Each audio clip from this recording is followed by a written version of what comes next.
Begin in 2 minutes. Please take your final seats and silence all cell phones. Thank you. Messed up.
And it's good.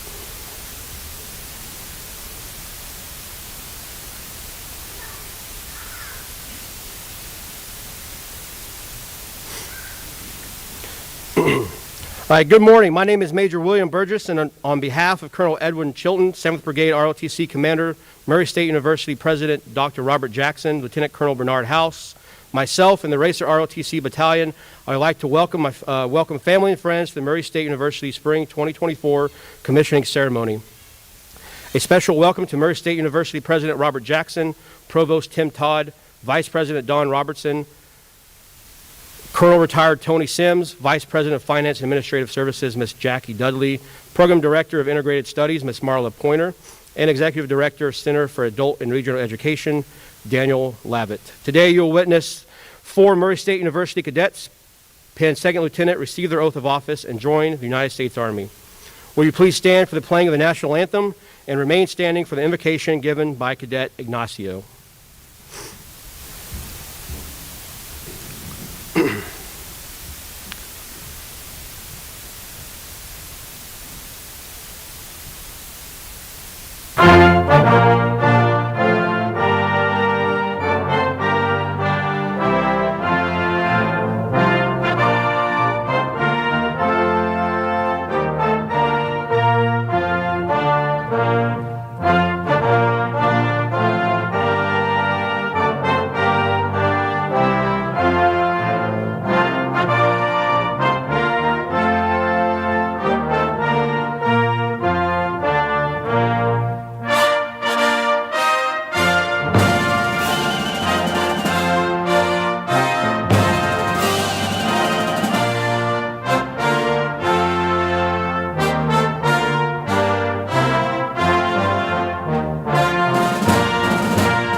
Would you pray with me? Heavenly Father, thank you for today and for these 4 cadets, soon to be second lieutenants, and for their dedication to this program and their soon dedication to the United States Army. God, I pray for them and pray that they would be all they can be for their soldiers and for the country they serve. And I pray for their families, that they would be supportive alongside. And God, would you be with them all? That's all in your name. Amen.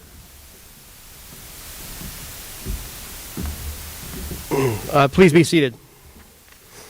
In 1952, a contract establishing ROTC at Murray State College was signed by Murray State and the Department of the Army. The first classes were held in the fall of 1953, and the first students were commissioned in the Army in 1956. In the early years, ROTC was mandatory for all freshman and sophomore males. In 1969, the Board of Regents reduced that mandatory requirement from 2 years to 1 year. In 1972, the mandatory requirement was dropped.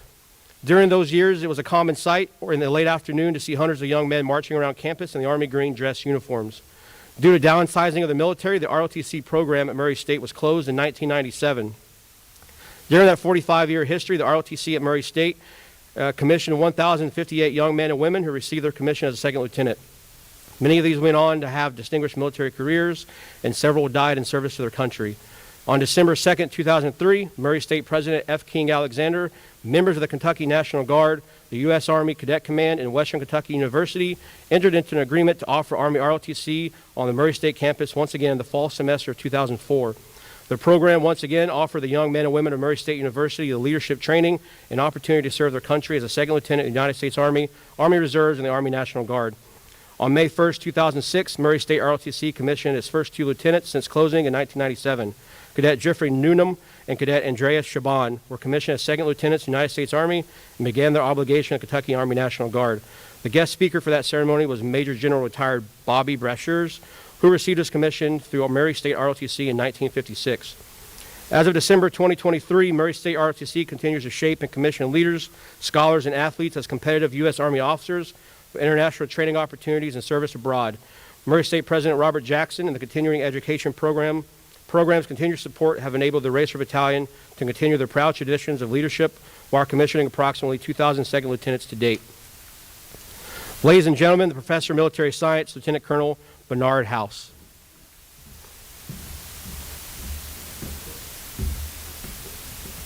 Good morning, everybody. Hey, can y'all hear me? Okay. To our distinguished guests, family, and friends, thank you for joining us for today's ceremony.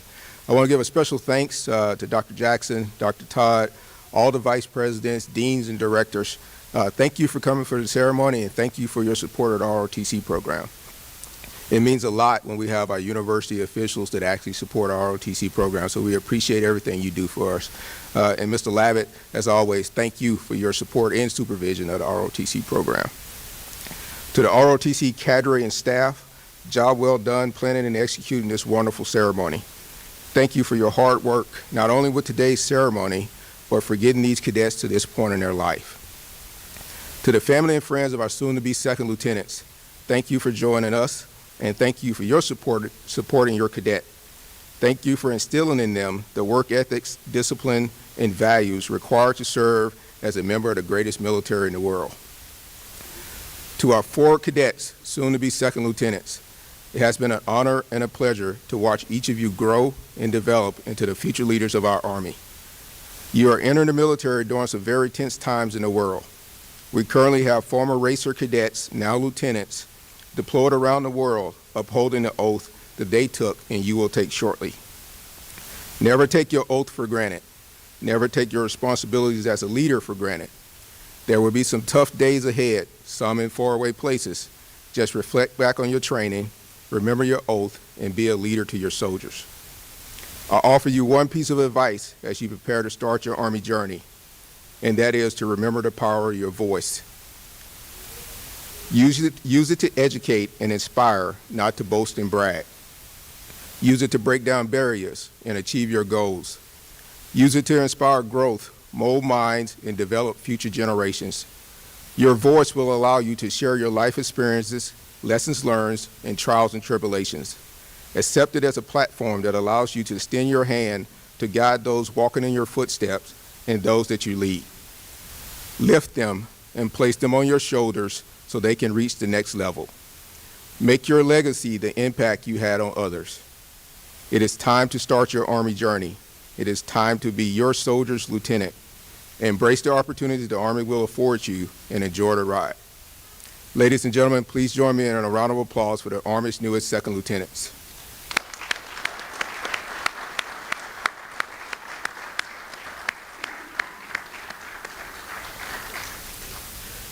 All right, it is my pleasure to introduce our guest speaker, Colonel Anthony A. Sims, United States Army retired.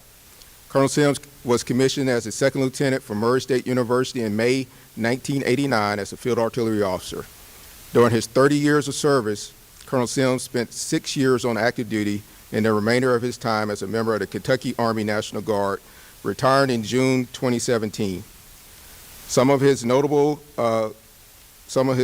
assignments include serving as fire direction officer during Operation Desert Storm, serving as the 138th Field Artillery Brigade executive officer during security and relief operations after Hurricane Katrina in New Orleans, serving as the Chief Plans Advisor to the Iraqi Baghdad Operations Command during Operation Iraqi Freedom, commander of the 1st 238th Field Artillery Training Battalion, and as the Kentucky Army National Guard G6, where he helped train Army National Guard Defense Cyber Operations teams. Colonel Sims resides in Louisville and has worked for Microsoft Corporation for over 24 years and is currently a cybersecurity specialist. Ladies and gentlemen, please join me in welcoming Colonel Anthony A. Sims, United States Army, retired.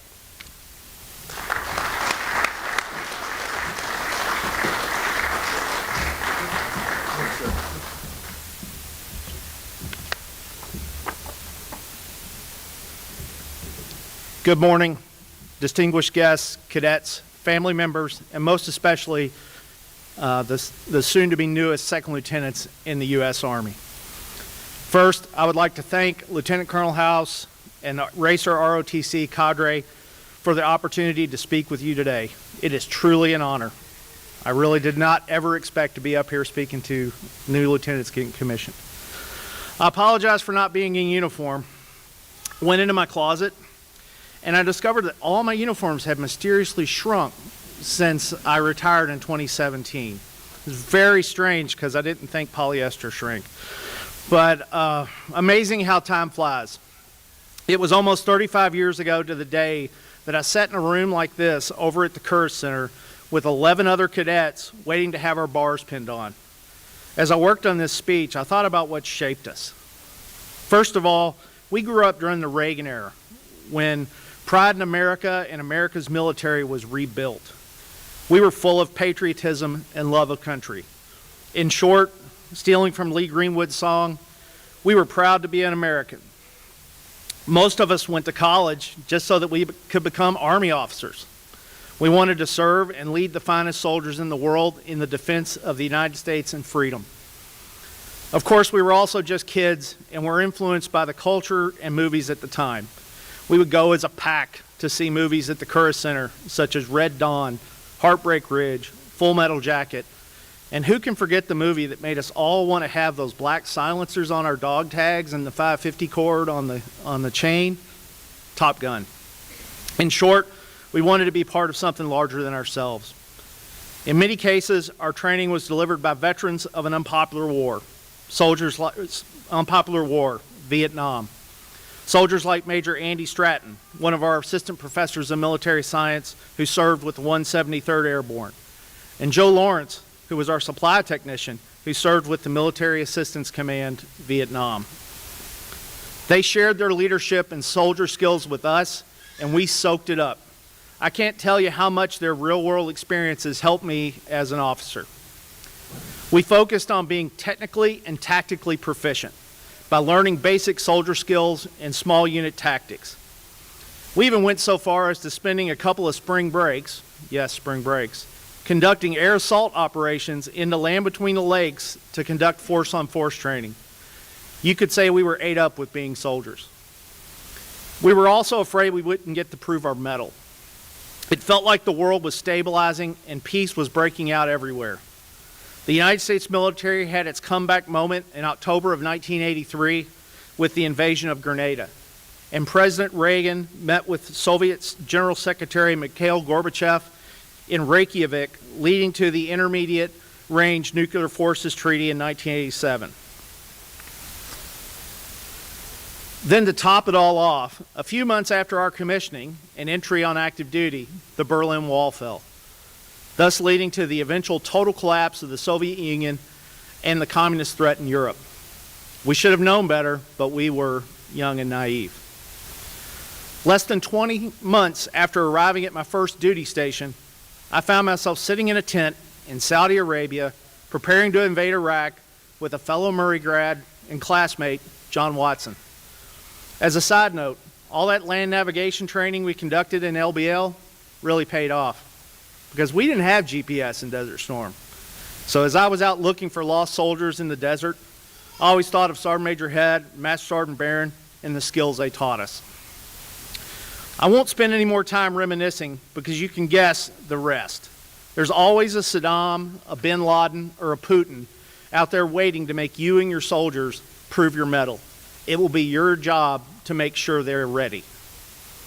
We are getting ready to join, or you are getting ready to join a very elite fraternity, the 1% of Americans who wear the uniform.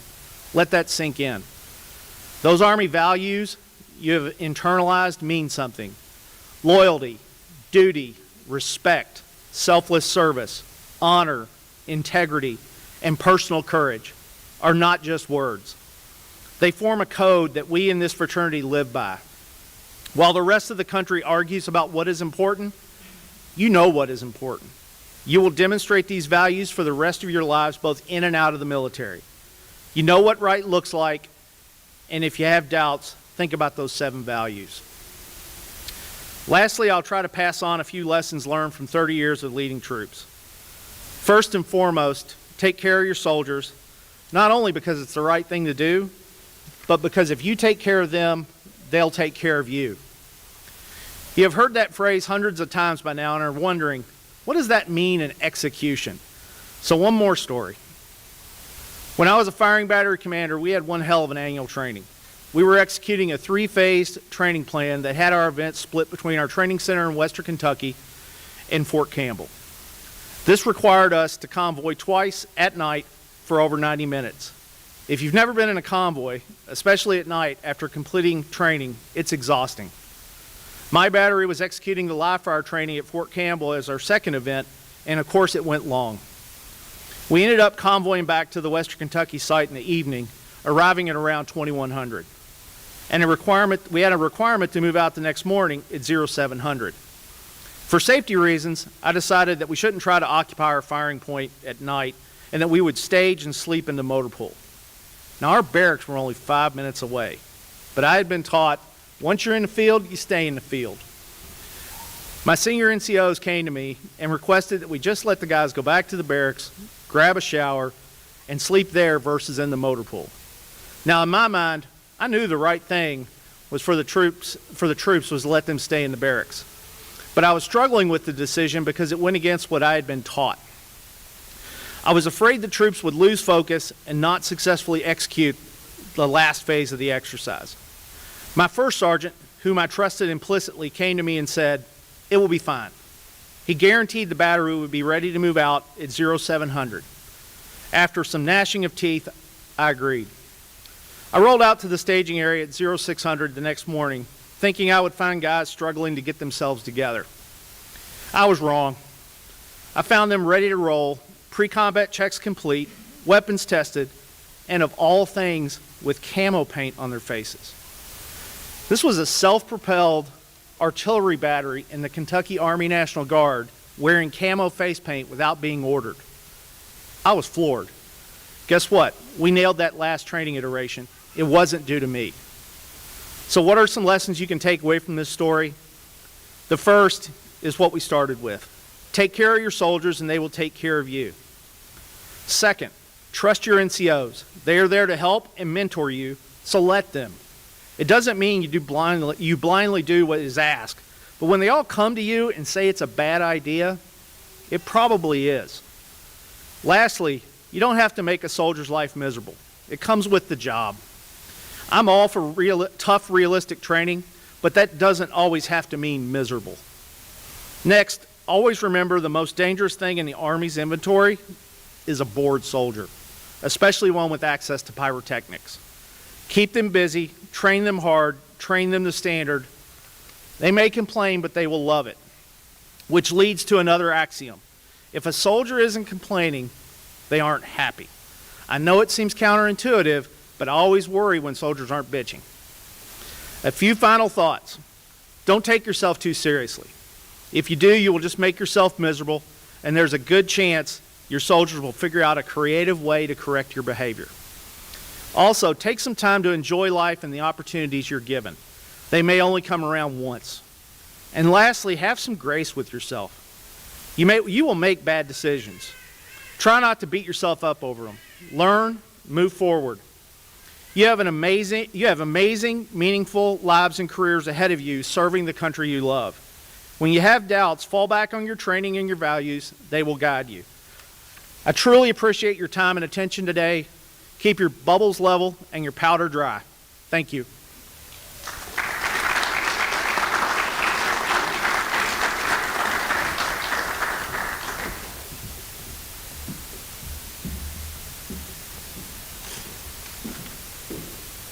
The Air Defense Artillery Branch is the air defense branch of the United States Army that specializes in the use of anti-aircraft weapons such as surface-to-air missiles to conduct anti-aircraft warfare operations. The United States Army, these groups are composed of mainly of air defense systems such as the Patriot missile system, Terminal High Altitude Area Defense, and the Avenger Air Defense. The Air Defense Artillery Branch insignia consists of a missile surmounting 2 cross field guns, all of gold metal, 1/1/8 inch in height. Cross cannons, or the field guns, for artillery has been in continuous use since 1834. Cadet Dillon Mitchell Barrett was born in Bakersfield, California. He is the son of Laura and Billy. Cadet Barrett is graduating with a Bachelor of Sociology and a minor in Military Science. Cadet Barrett is a recipient of the George C. Marshall Leadership Award. The bar pinning is an opportunity for family members and loved ones to participate directly in the commissioning ceremony. Not only does the act signify the first time an individual wears the rank of an officer, but it acknowledges those people that helped the cadet earn that commission. It honors and signifies the love and support provided to the new lieutenant.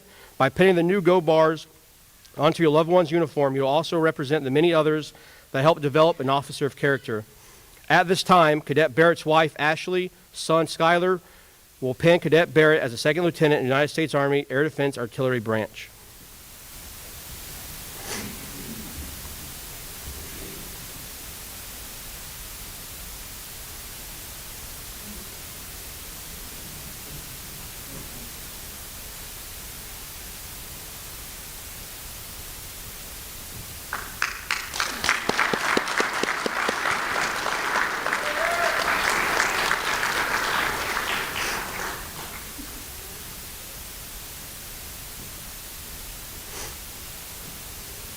Lieutenant Colonel House and Sergeant First Class Meard will now present Second Lieutenant Barrett with his certificate of commission.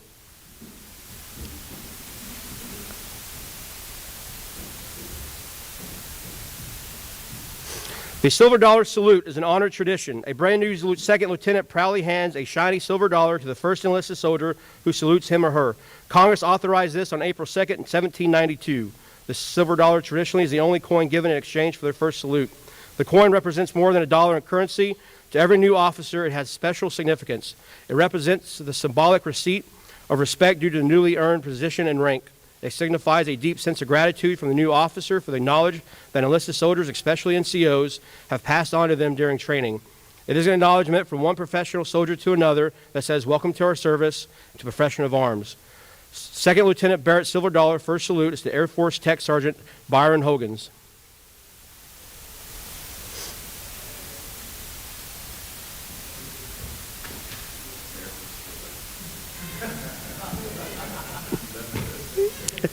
Ladies and gentlemen, Second Lieutenant Dillon Mitchell Barrett.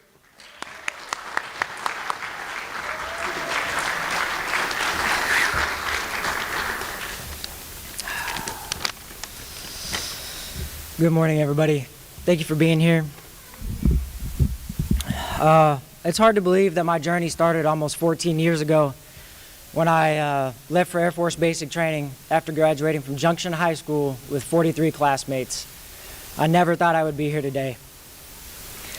First, I want to thank my parents for all your support and love throughout the years. Next, to my beautiful wife, Ashley, and my son, Skylar, thank you guys for your support on my journey.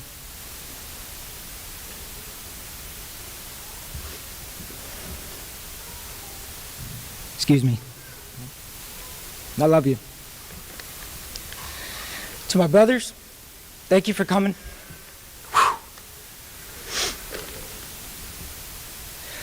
Sorry, guys. Thank you.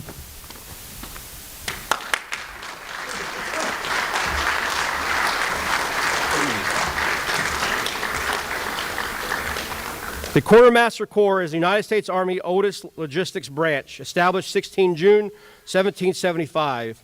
On that date, the Second Continental Congress passed a resolution providing for one Quartermaster General of the Grand Army and a deputy under him for the separate army. The United States Army Quartermaster Corps, formerly known as the Quartermaster Department, is a sustainment and formal combat service support branch of the United States Army. It is also one of the 3 U.S. Army logistics branches, the others being Transportation Corps and the Ordnance Corps. The Quartermaster Corps branch insignia consists of a gold eagle with wings spread and head lowered, looking to its right and standing upon a wheel with a blue back set with 13 gold stars, having 13 gold spokes a key, and a sword. The sword is characteristic of the military forces and symbolizes the quartermaster corps control of military supplies, while the key represents the corps' traditional storekeeping function. The wheel is styled after a 6-mule wagon wheel and represents transportation and delivery of supplies. Cadet Christian Carter was born in 1995. He is the son of Mike and Cindy Carter. He has 5 brothers: Brandon, Jesse, Michael, Connor, and Corbin Carter. Cadet Carter is graduating with a Bachelor of Integrated Studies and a minor in military science. At this time, Cadet Carter's father, Michael Carter, and uncle, Steve Carter, will pin Cadet Carter as a second lieutenant in the United States Army Quartermaster Branch.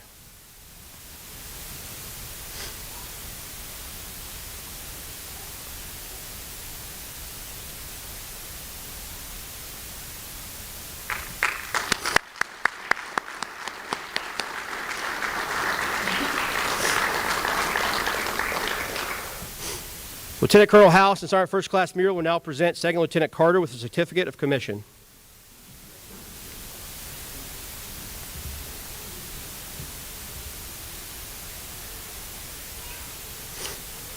Second Lieutenant Carter's Silver Dollar first salute is to his uncle, Senior Airman Retired Steve Carter.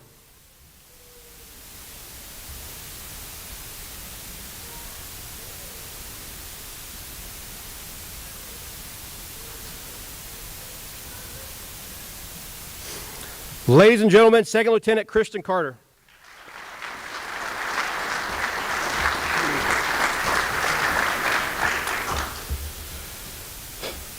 This has been a really long time coming. I couldn't have done it without my wife. She's carried a lot of weight. She's taken care of all 3 of my kids. She's covered work and done everything she possibly could to support me through being gone, through getting up early, making sure my kids went to school and got from school every day. The biggest thanks in the whole world has to go to her. She has been an amazing support, and I couldn't have done it without her. I also want to say thank you to my family and my parents and my uncle for always advising me and pushing me to finish strong and to complete what I started. I also want to thank my fellow cadets, Barrett, Iggy, Lake, Diaz. I couldn't have done it without you guys. You guys have allowed me to use as many Carter cards as necessary to graduate, and have been there to support me every step of the way and given me the hard advice sometimes that I needed. And then lastly, I want to thank Major Burgess.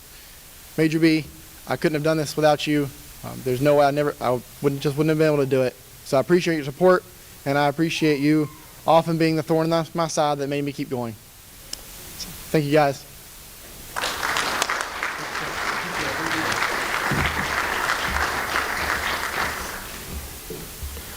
The Military Police Corps is one of the youngest branches of the United States Army. It was officially established in 26 September 1941.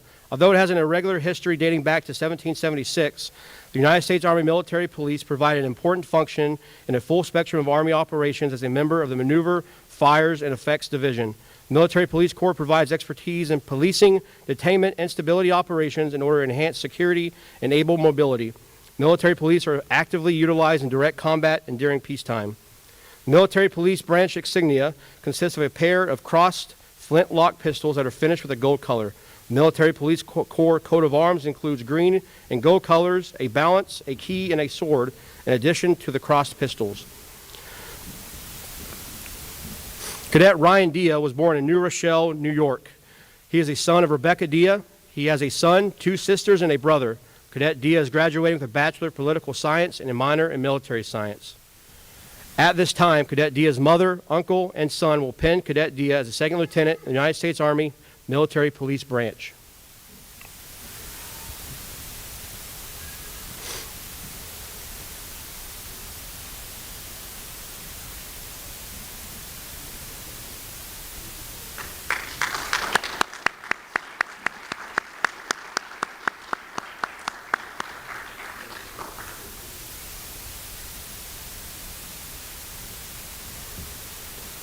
Lieutenant Colonel House and Sergeant First Class Muir will now present Second Lieutenant Diaz with a certificate of commission.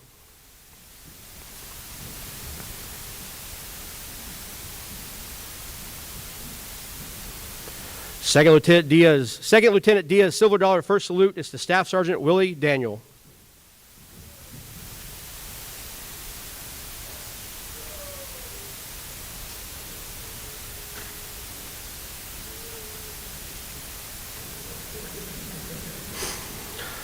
All right, ladies and gentlemen, Second Lieutenant Ryan Diaz.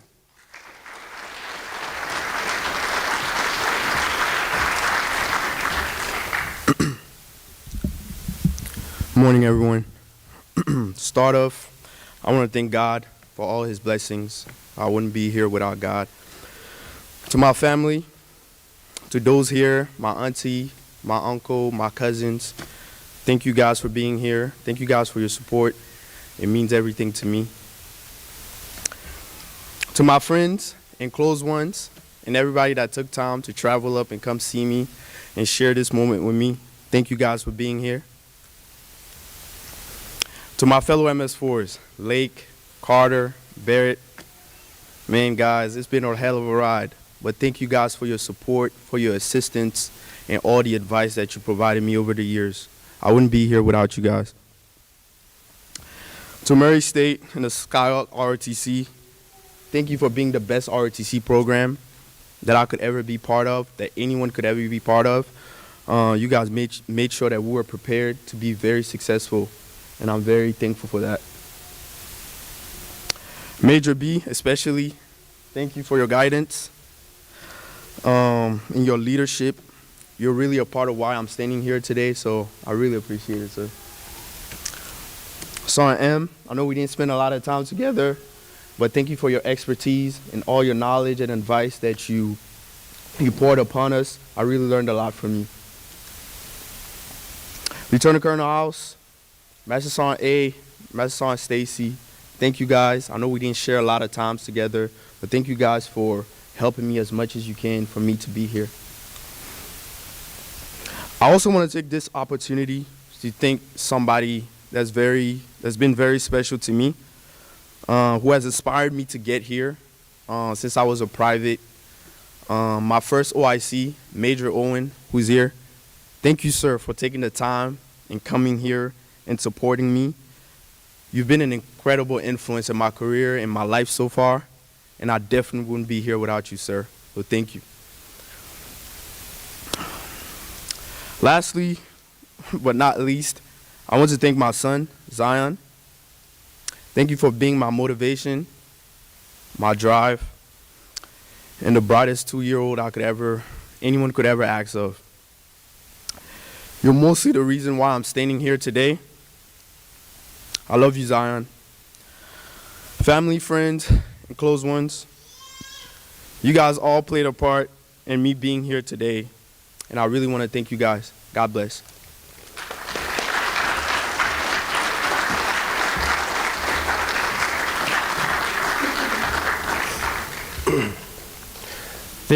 The infantry branch is a branch of the United States Army first established in 1775. Known as the Queen of Battle, 10 companies of riflemen were authorized by a resolution of the Continental Congress on 14 June 1775. However, the oldest regular Army infantry regiment, the 3rd Infantry Regiment, was constituted on 3 June 1784 as the first American regiment. The infantry branch insignia consists of 2 gold-colored crossed muskets, vintage 1795 Springfield muskets. Cross muskets were first introduced in the Army as the insignia of the officers and enlisted men of the infantry on 19 November 1875. In 1924, the branch insignia was standardized by the adoption of the cross muskets, and the 1795 model Springfield was adopted as a standard musket to be used. There have been slight modifications in the size of the insignia over the years. However, the basic design has remained unchanged. Cadet Nathaniel Lake was born at Fort Campbell. He is the son of Robert and Sarah Lake. He has 2 sisters, Samantha and Melora Lake. Cadet Lake will be graduating with a Bachelor's of Integrated Studies and a minor in Military Science. At this time, Cadet Lake's father, Robert, mother, Sarah, and sisters, Melora and Samantha, will pay Cadet Lake as a 2nd Lieutenant in the United States Army Infantry Branch.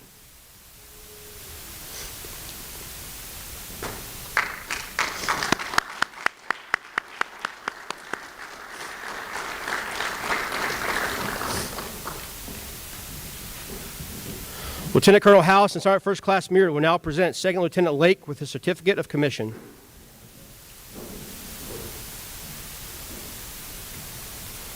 Second Lieutenant Lake's Silver Dollar First Salute is to Command Sergeant Major Retired Robert Lake.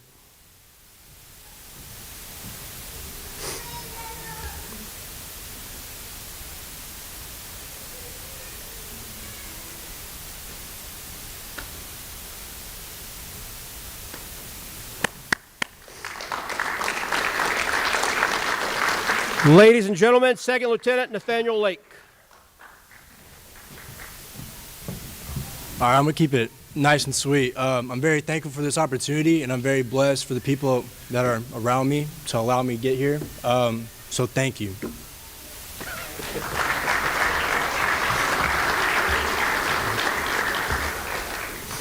All right, will everyone please stand as the Army's newest second lieutenants receive their oath of office from Lieutenant Colonel House.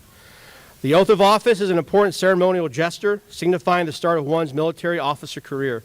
Importantly, it makes a public commitment to the duties, responsibilities, and obligations associated with their new position. It serves as a reminder that they do not swear an allegiance to a senior, agency, or other appointee, but an oath to support and defend the U.S. Constitution and faithfully execute their duties.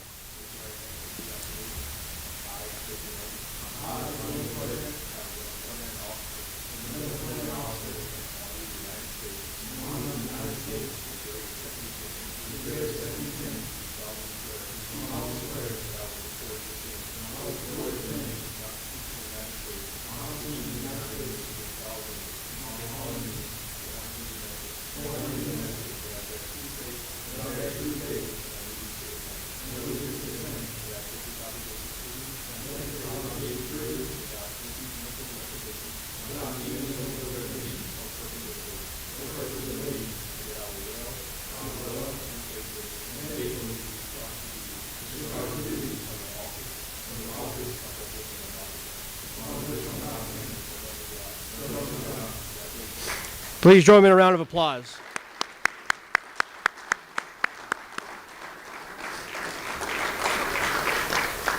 Yes, please be seated. And can Colonel Retired Sims please come to the stage?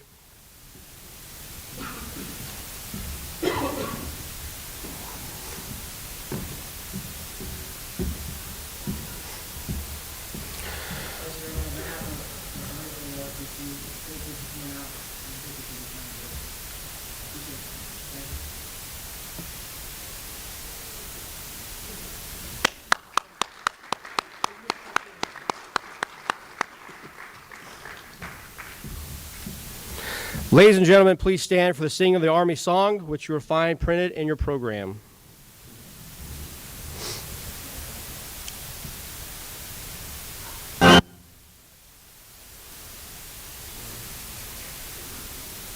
Wait, it's coming, it's coming.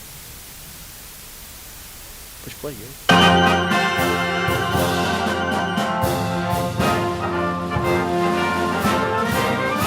March along, sing a song with the army of the free.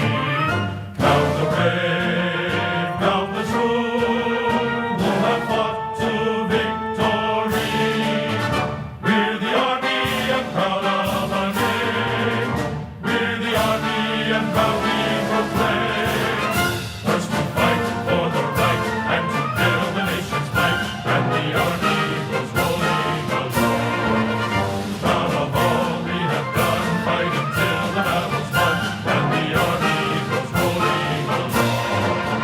When it's high, high, hey, the army's on its way. Count off and pay this loud and strong. For wherever we go, you will always know that the army goes rolling along.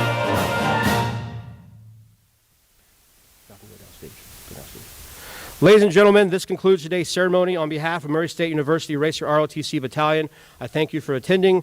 Please follow in front of the stage and congratulate the Army's newest second lieutenants.